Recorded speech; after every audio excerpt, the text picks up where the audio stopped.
interest with respect to this topic, and please also note that I'm not currently working as a clinician managing patients with infected joint replacements, so I'm giving this speech from a viewpoint of researchers rather than clinicians.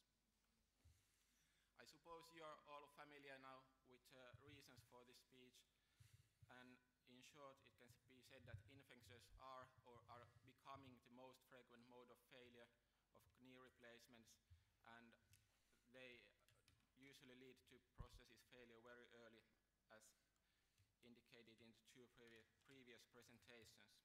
Moreover, the numbers of infections will continue to increase unless the infection rates can be cut, because the number of operations performed yearly are increasing.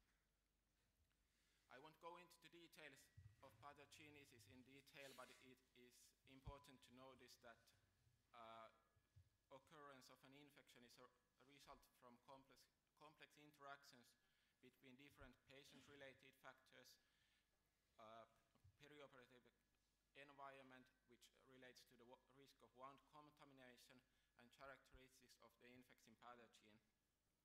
And goal of different means of infection prevention is either to minimize the risk of wound contamination or to aid host defense, or both. I will, in the following slides, give a kind of estimation of the strength of evidence or strength of recommendation, which is shown in these green brackets. A indicates best evidence, and C and D, for example, indicate a field where there is limited scientific evidence to support arguments. The lowest infection rates have been reported in high-volume specialized orthopedic units where the risk of wound contamination during the operation is relatively low. The operating room personnel is the major source for airborne bacteria, and optimizing operative conditions is largely dealing with how to eliminate this threat. Ultra-clean air measures, including laminar airflow, have been shown to reduce infection rates in randomized setting. The other available means include, for example, use of body exhaust systems and minimizing the traffic in the OR. But unfortunately, most of these techniques have been analyzed using bacterial counts rather than infection rates as outcome, and the value of each individual technique and combination of different techniques are not fully known. However, in the classic study performed in the UK and in Sweden by Leadwell and co-workers showed that combination of ultra-clean air measures, body exhaust suits, and antibiotic prophylaxis led to very low infection rate for that time. It is a good question whether this is all is good value for money, but in many countries the threshold for knee replacements is going lower, and in such a setting it is more and more important to ensure patient safety and to minimize complications, which can be used as an argument to support the use of these relatively costly techniques, but there is still demand for good cost-effectiveness analysis. The studies focusing on volume outcome associations have yielded somewhat mixed results, but it seems that those surgeons who operate less than 20 to 50 knees per year have higher rates of infection than those surgeons with higher operation numbers. It is common sense that enough operations are required to maintain and improve surgical techniques, but also skills in patient selection and use of infection prevention techniques. Although the effect of hospital volume is less clear, it should not be ignored, in my opinion, because it is essential that all the staff who treat these patients are aware of the standards of infection prevention, and these practices are maintained throughout the treatment path. Another issue related to volume is that performing meaningful infection surveillance requires enough operations, but when surveillance is adequately done and results are reported back to surgeons, it helps to reduce the infection rates. Under optimal operative conditions, the occurrence of infection is largely explained by patient-related factors, and as a rule of thumb, it can be said that any condition that prolongs wound healing, impairs host defense, or predisposes to heterogeneous contamination of the prosthesis should be dealt with caution. This slide lists the factors that have been associated with infected knee replacements according to the existing literature. There is especially good evidence to show higher infection rates in revision setting and also in partial revision operations indicated here in the two lowermost curves. And also for patients with rheumatoid arthritis, both in short-term and long-term follow-up. The problem is that these conditions are not modifiable, and therefore I will give a couple of examples where there could be room for improvement. First is diabetes and obesity. This graph is from our very recent results and indicates in the red bars the one-year infection rates in patients with diabetes, and in blue bars the infection rates in those patients without diabetes. And as you can see, obesity only has very little effect on the infection rates, but together with diabetes, it is very harmful, especially in those patients with the highest body mass indices. In general, the studies focusing on infection rate in diabetic subjects have yielded mixed results, which may be partly due because they have ignored the effects of anti-diabetic treatment, glycemic control, and diabetes-related complications. In a US study last year, it was shown that poorly controlled diabetes increases the risk twofold, but patients with well-controlled diabetes have similar infection rates than those patients without diabetes at all. Another issue is that when a knee replacement is indicated, it should not be unnecessarily delayed. The type of prosthesis correlates with the infection risk, and especially hinges seem to do poorly, as you can see in the green curve here. There are several explanations for this association, but one is that type of prosthesis approximates the severity of arthritis before the operation, and this view is supported from our findings showing that low knee society clinical scores are associated with higher risk of infection. And third, I would like to give an example of lifestyle factors. Smoking prolongs wound healing and predisposes to infection, and CDC guidelines from the States recommend smoking cessation before elective surgery. And in a Danish study in 2002, it was shown that participation in a smoking intervention that targeted to smoking cessation or smoking reduction lowered significantly the wound-related complication rates in hip and knee replacements.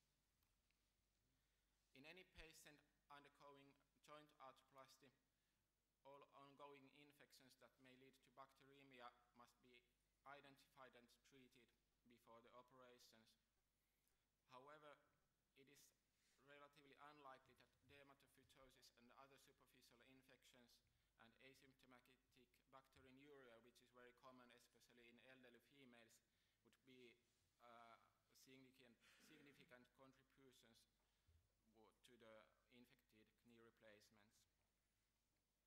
Those patients who carry Staphylococcus aureus in their nerves have higher staphylococcal wound infection rates, but preoperative musiprocin treatment does not reduce this risk. Managing patients with MRSA is an important topic, but would warrant a lecture of its own, and I will ignore it here. And I won't also neither discuss the aseptic techniques and perioperative management in detail. These issues have been under close investigation in different fields of surgery for years, and you will find an overview and recommendation, for example, in the CDC guidelines and in the review by Fletcher and co-workers, and there are also some related Cochrane reviews. I would just like to remind you that adopting an aseptic technique is not enough, but you also have to follow that the practice is used in daily work as well. Maintaining normal ventilation and oxygenation during the operation and after it helps to keep body close to homeostasis and helps in recovery, and it also helps to counteract the surgical stress-related responses, for example, insulin resistance, which may be harmful. Maintaining normothermia has reduced surgical site infection rates in abdominal and general surgery, but I'm not aware of studies in the field of orthopedics.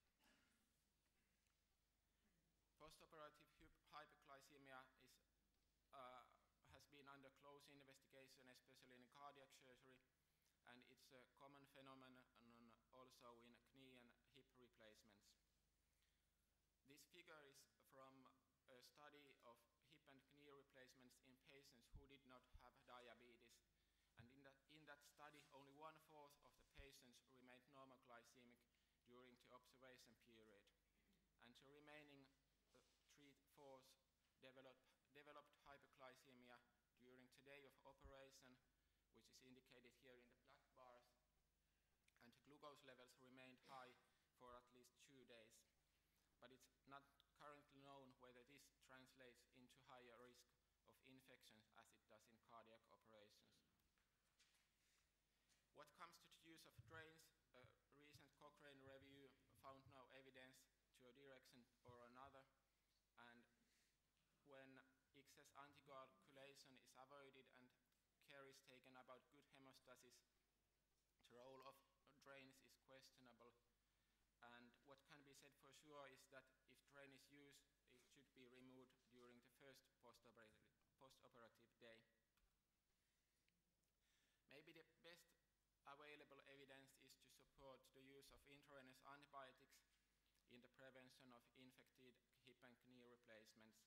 And it has been also cited as the most cost-effective means to prevent such infections. I won't go into details, but I want to emphasize that failure to give the antibiotics at the right time will result in very high rate of infections. It sounds easy to give the antibiotics at the right time, but audits in different countries indicate that there is clear room for improvement. This curve is from a study of hip replacements, and it shows a typical U-shaped curve with high infection rates before and after the optimal time frame of antibiotic administration. The same applies for knees, and in knees one has also to remember to give the antibiotics before application of the tourniquet. The optimal time frame depends on the pharmacokinetics of the selected antibiotic, and also the pharmacokinetics say whether there's need for repetitive doses during, for example, bilateral operations. What comes to the duration of antibiotic prophylaxis, it seems that it's very rare when it's necessary to continue antibiotics for over 24 hours. In Nordic countries, antibiotic impregnated cement is used almost routinely in primary operations too. And this practice is largely based on the findings from the Norwegian registry, where they showed that combination of systemic and local antibiotics resulted not only in lower infection rates but also improved overall prosthesis survival, which is shown here in the red curve. I have later shown that antibiotic cement has similar effects in knee replacements in the green curve here. And in my study, the infection rates were 42% higher in primary operations and over twofold in revision operations when only intravenous antibiotics were used instead of combination of systemic and local antibiotic prophylaxis. This finding is supported by finding that cemented knees have a lower rate of septic reoperations than cementless and hybrid knees. These studies can be criticized for several reasons, but the view of using antibiotic impregnated cement is supported by a series of randomized trials from Taiwan, where G1 co-workers showed that it improves infection rates in primary knee replacements, in patients with diabetes, and in the revision setting as well. From European point of view, the weakness in these studies is that they were performed in lack of ultra-clean air measures. So, as you have seen here, the evidence concerning the prevention of infected knee replacements is variable, and there's still work to do. I think that this superficial overview of current evidence can be summarized in the following 5 steps. First, in larger scale, knee replacements should be directed to hospitals with optimal operative conditions, and under such optimal conditions, the risk of infection is largely dependent on patient-related factors, which, what is important, can be modified at least partly. The aseptic techniques and routines of perioperative management have been described well, but the challenge is to maintain adherence to these protocols in daily practice. It is essential to take care of appropriate antibiotic use, and combining systemic and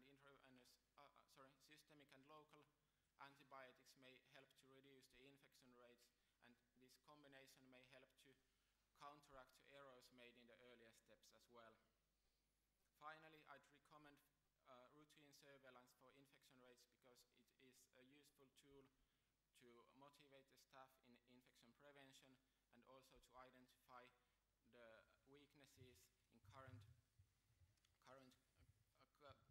care and to identify, for example, infection outbreaks.